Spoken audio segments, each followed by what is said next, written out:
Israeli-based company called Amdocs that generates the computerized records and billing data for nearly every phone call made in America.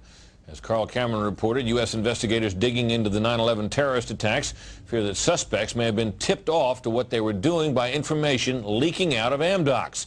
In tonight's report, we learned that the concern about phone security extends to another company founded in Israel that provides the technology that the U.S. government uses for electronic eavesdropping.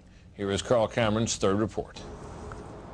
The company is Comverse Infosys, a subsidiary of an Israeli-run private telecommunications firm with offices throughout the U.S. It provides wiretapping equipment for law enforcement. Here's how wiretapping works in the U.S. Every time you make a call, it passes through the nation's elaborate network of switchers and routers run by the phone companies. Custom computers and software made by companies like Comverse are tied into that network to intercept, record, and store the wiretapped calls, and at the same time transmit them to investigators. The manufacturers have continuing access to the computers so they can service them and keep them free of glitches. This process was authorized by the 1994 Communications Assistance for Law Enforcement Act, or C.A.L.E.A. Senior government officials have now told Fox News that while C.A.L.E.A made wiretapping easier, it has led to a system that is seriously vulnerable to compromise and may have undermined the whole wiretapping system. Indeed, Fox News has learned that Attorney General John Ashcroft and FBI Director Robert Mueller were both warned October 18th in a hand-delivered letter from 15 local, state, and federal law enforcement officials who complained that, quote, law enforcement's current electronic surveillance capabilities are less effective today than they were at the time C.A.L.E.A was enacted. Comverse insists the equipment it installs is secure, but the complaint about this system is that the wiretap computer programs made by Comverse have in effect a back door through which wiretaps themselves can be intercepted by unauthorized parties. Adding to the suspicions is the fact that in Israel, Comverse works closely with the Israeli government and under special programs gets reimbursed for up to 50% of its research and development costs by the Israeli Ministry of Industry and Trade. But investigators within the DEA, INS, and FBI have all told Fox News that to pursue or even suggest Israeli spying through Comverse is considered career suicide.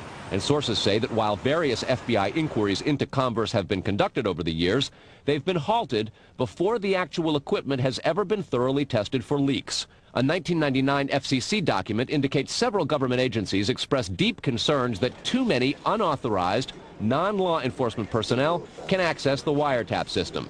And the FBI's own nondescript office in Chantilly, Virginia, that actually oversees the C.A.L.E.A wiretapping program, is among the most agitated about the threat.